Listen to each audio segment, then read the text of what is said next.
In March 2011, I sat for an interview at the University of Saskatchewan.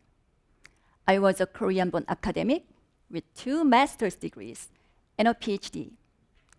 I had studied in South Korea, the United States, Toronto, and Vancouver. I was worldly, open, and enlightened in my thinking. How could I not be? I was the kind of immigrant Canada would be proud to accept.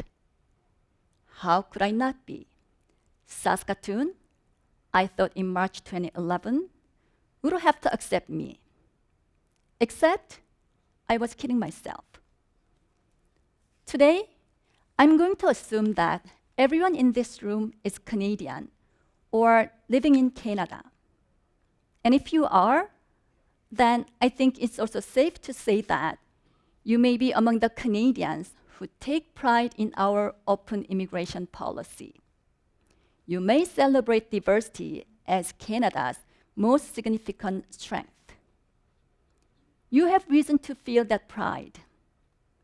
Statistics Canada tells us that by 2036, nearly half of all Canadians will be immigrants or children of immigrants, most of them non-white.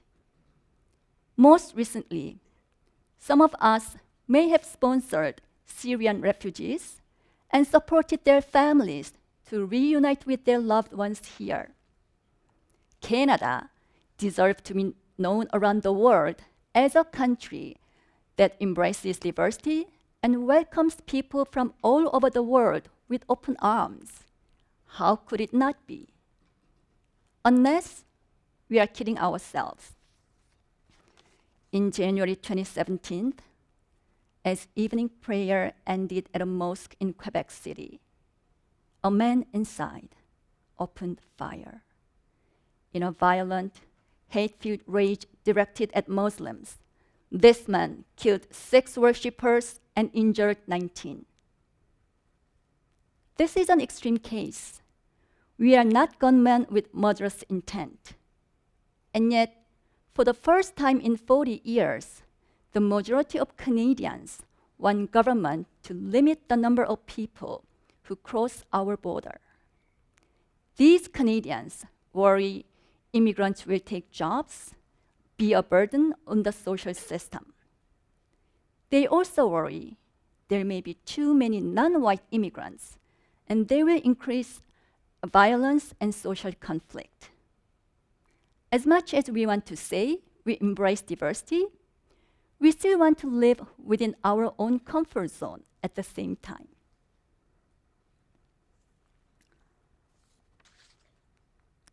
But if some Canadians only want to accept immigrants who look like us, who speak like us, or who behave like us, and if some of them want to only accept immigrants who are well-educated, talented, and well-behaved with similar values, and fit well into existing society, are we not selective and judgmental? Are we racist? Is that true diversity? Or are we kidding ourselves? And if we are kidding ourselves, and if we really do want to be the diverse Canada we say we want to be, how do we get there? Well, it turns out that a Korean-born academic applying for a position at the University of Saskatchewan discovered her answer. But it wasn't because of the 2 master's degrees or the PhD. And it wasn't because of any lessons my peers in Saskatoon had to learn in order to accept me. It was because of what I had to learn to accept them. When I first came to Saskatoon, I had some culture shock. I was a postdoc at the University of British Columbia, flying from Vancouver to Saskatoon. I landed in a pretty blizzard. Blowing snow was hitting my hotel room windows late at night. I remember thinking, I don't think I can live here even if they offer me a job.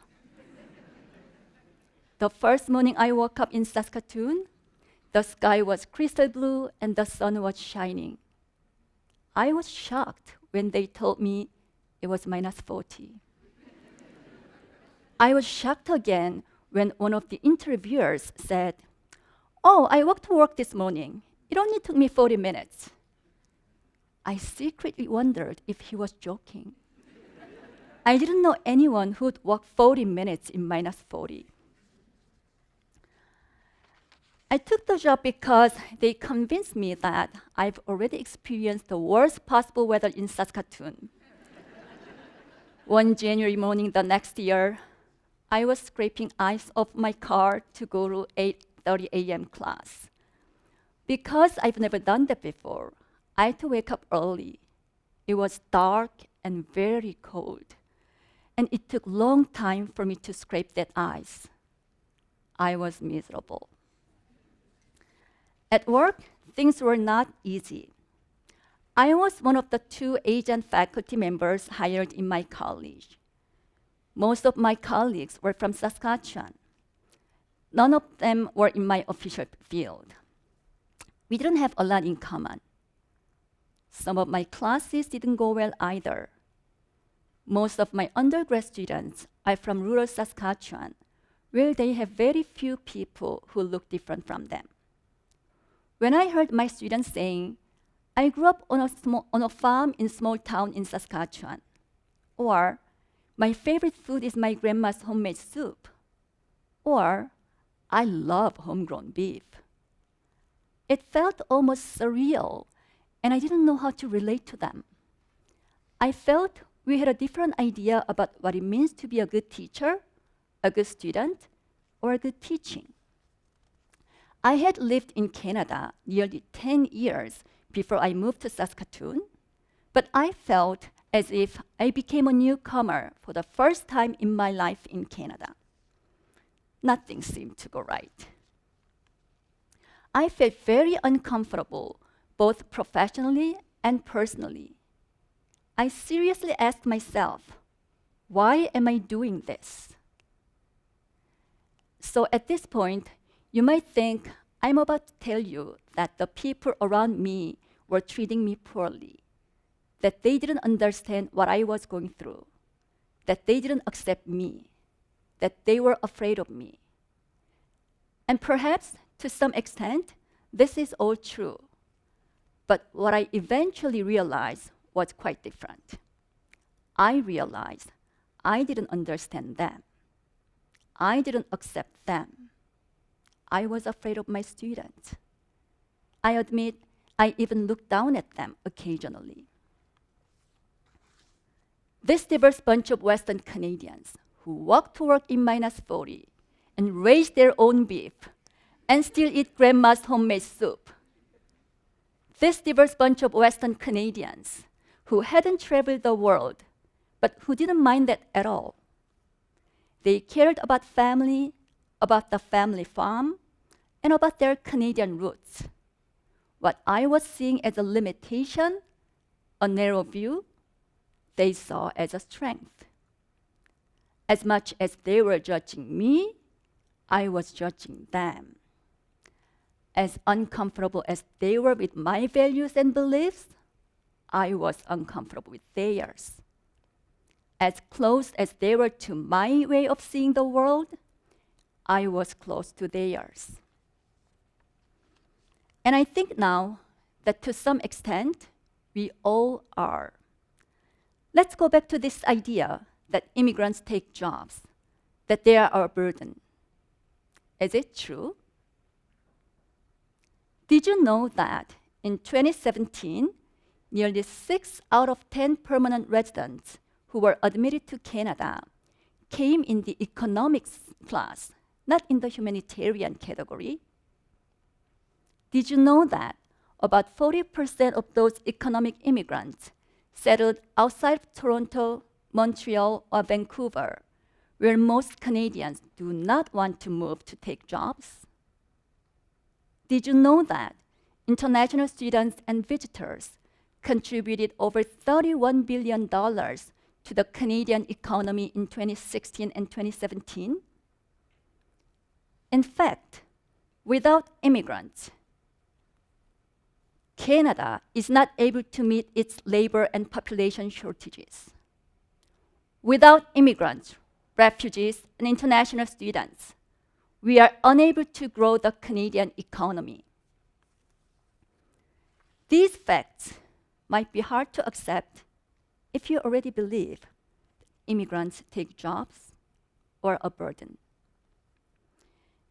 And yet, to create this diverse Canada, we have to accept the facts. And that might mean we have to change our view of the world. And that isn't easy. Trust me, I know. I also had to change the way I saw my world. And to do that, I had to learn to be humble. I had to learn and practice compassion. What is compassion? Compassion is unconditional acceptance of people as who they are. Instead of being afraid of the diversity of my students, I work towards it. Instead of focusing on my teaching, I focused on my students' learning. I made the effort to look at them as individual human beings instead of as a group of Saskatchewan students. I made the effort to look at the world from their perspective. It's such a simple idea, compassion, and yet it takes so much effort. It takes a willingness to feel all of that discomfort that comes from opening yourself up to a new and sometimes strange set of values and beliefs. It takes a willingness to entertain the possibility that rather than being superior, which I believed I was, or right, which I believed I was, that you could be wrong.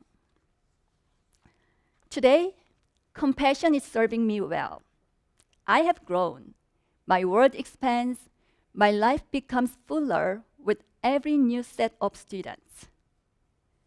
My career is more fulfilling. My hope in class is that I can help my students to get what they need and want to succeed. And I want them to be happy in my class. Of course, it doesn't mean that everything students say or want is correct. I still try to draw on my own teaching philosophy. The difference is, I'm not angry when things don't go the way I want. At the end of the term last year, one student commented, "You are not only a great professor, but also a great person. Keep being you." One statement that moved me so much. One statement that connected two people from vastly different backgrounds. A statement fueled by compassion. And what if this experience wasn't just lived by me or any single individual? What if this experience of compassion was lived by an entire country or even the world? Imagine the possibilities for connection, for growth, for fulfillment.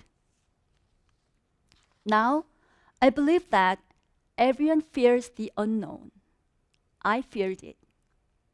And when we say we want to embrace diversity, and in the same breath say we want to limit diversity, I believe that is fear talking. I recognize the language because I was letting my own fear do the talking. The antidote to that fear is compassion. What is compassion? It is a desire to free others from suffering and the willingness to take one small action to make that happen. So, what can you do? Next time, when you meet a newcomer, an immigrant, a refugee, or an international student, look into their eyes. Meet the person who they are, not the immigrant or their status label. Listen to their stories, not their English, not their accent. When you invest the success of immigrants and refugees with compassion, you are investing in your own success, your school's success, your company's success, and your country's success. And when you build a compassionate home, workplace, and neighborhood, you create trust in the world. And when we trust each other, we can create a more peaceful world together. But you may never walk to work in -40. Thank you.